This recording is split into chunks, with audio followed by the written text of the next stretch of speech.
Successful administrators show a lot of empathy. I think empathy is one of the strongest characteristics that they have. The ability to see from other perspectives and kind of all perspectives in the organization. So you're not just looking through an administrative lens, you're looking through the student lens, the family lens, the teacher lens, and so forth. So having that empathy for all of the different roles and the different perspectives is a huge, a very important role in effective leadership. I think also is the collaboration and shared leadership qualities. So for example, you're not making the decisions at the top as an effective leader. You are forming a team around you and bringing the professionals with their experience and their expertise around you, and you're forming this team and you have this shared leadership team, this collaborative decision making, understanding that while I am the administrator, I am the one that's running the campus, I'm not the expert in every field on this campus or in every field in education, right? So I need to pull in my counselors and my teachers and support staff and whatever it may be and form this team to really make the best decisions with all of these perspectives. Another really important leadership quality is that partnership approach to leadership, that coaching approach, that servant leadership. So it's not this hierarchical, authoritative, I'm at the top going to tell you what to do. It is truly I want to come alongside you as a partner and I want to support you and I want to build your own capacity and I want to be there with you on this journey towards, success and high quality education for all kids.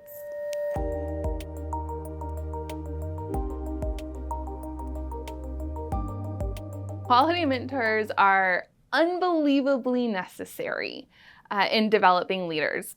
It's so imperative to have somebody walk alongside you and support you and guide you as you're working into leadership. It provides you kind of that real world training and, hey, I'm dealing with this right now. And you have a mentor that comes alongside you and says, all right, so what do you think? And what are your thoughts? And let's look at it through all of the perspectives and what are some options that you have? And then that mentor has experience, so they can also bring some wisdom and some advice to the table. And it gives you just that real world hands-on training that you need. It also provides you with a support system when you're facing situations or issues or you're new or you don't know what to do and you have that support system. All right, I know that I'm going to be meeting with my mentor and I know that I have that one-on-one support. I'm going to bring this to them and they'll help either validate how I'm feeling or work with me to change my mindset if they need to or provide me with direction if they need to. It is so necessary to have that mentorship in order to grow into an effective leader. So I've had a coach the first 3 years of my administrative career. I had a personal coach, a one-on-one mentor who would meet with me once a week or once every other week. And it absolutely impacted the type of leader I am today and the entire trajectory of my career, because for those first 3 years, I had that one-on-one support from a mentor, from a veteran educator who was there to support me. So it is absolutely necessary and vital, I believe, for effective leadership.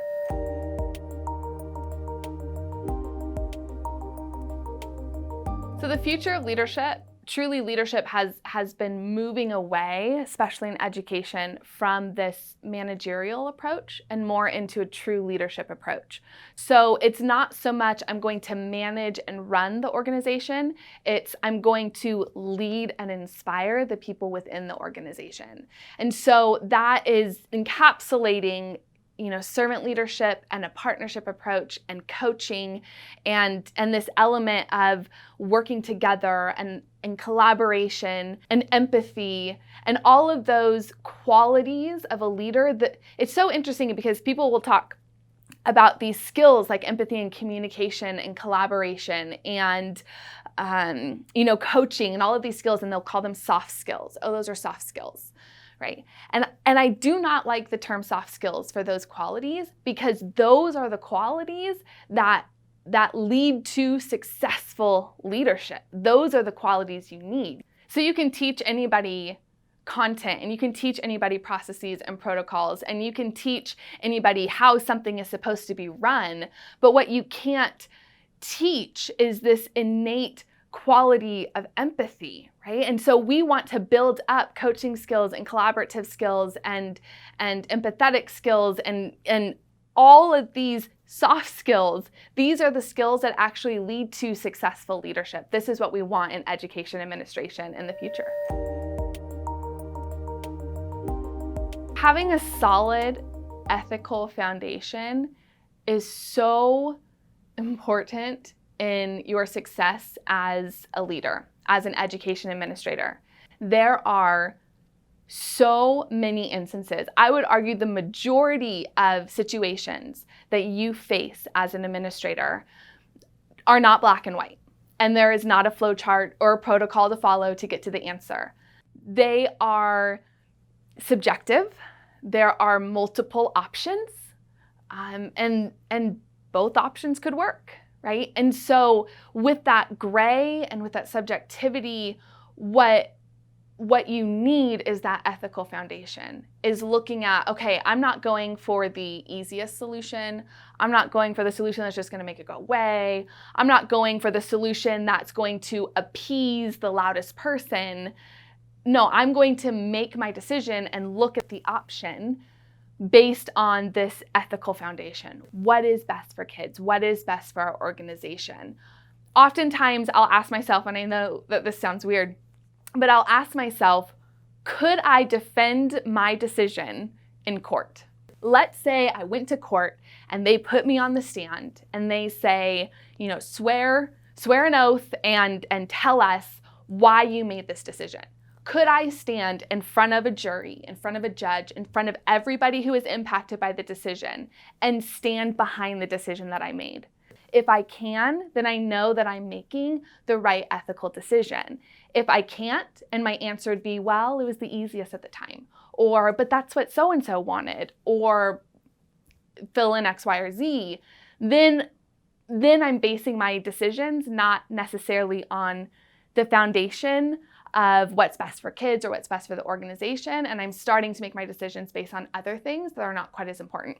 So that ethical foundation is absolutely necessary when you get into leadership to help you know, okay, in these gray areas, which way am I going to go?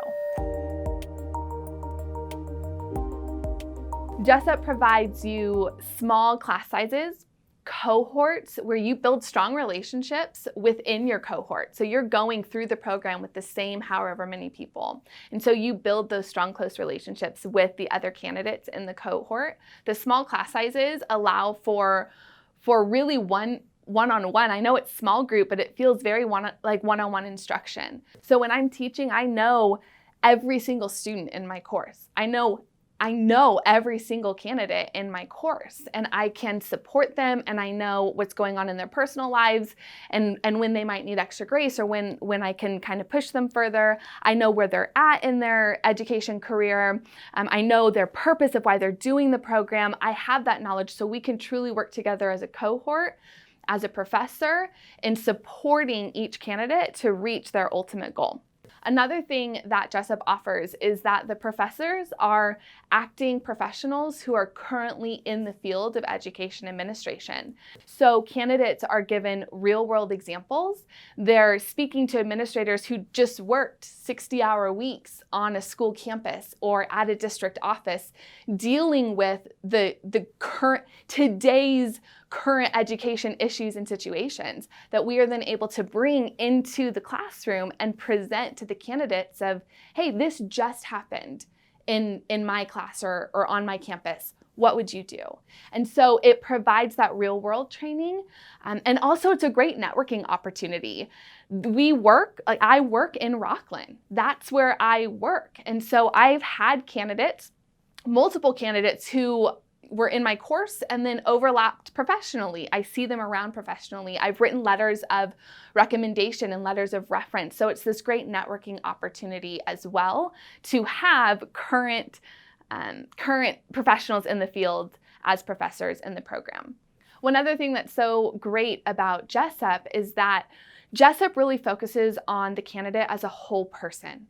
So we care about where you came from, where you're headed, how we can support you as a human, as a student, as a professional, as a mom or a wife or a son or whatever it may be. We want to support you as the whole person. And so you have this support system behind you. You're not just another face.